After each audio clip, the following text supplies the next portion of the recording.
Walang nanonood sa'yo? Walang nag-share ng mga post mo? Konti lang ang viewers mo sa tuwing nagde-live ka? Hindi ka sinusuportahan ng mga kamag-anak mo? Kaibigan mo? Kakilala mo? Kapitbahay mo? Pinagtatawanan ka dahil sa pagre-reels mo? Pinagtatawanan ka dahil sa paggawa mo ng mga content?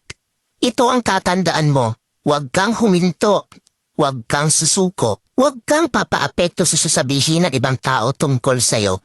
Ipakita mo sa kanila na may mararating ka. Dahil isang araw, kapag marami ka ng followers, kapag marami na ang sumusuporta sa'yo, kapag marami na ang nanonood sa'yo, kapag marami ka ng viewers, kapag marami na ang nagmamahal sa'yo at sumusuporta sa'yo, kapag marami ka ng payout, kapag sinasahod mo na ang sinasahod ng mga sikat na content creator, kapag mayaman ka na, kapag marami ka ng pera, ay manunood na yan sila sa'yo.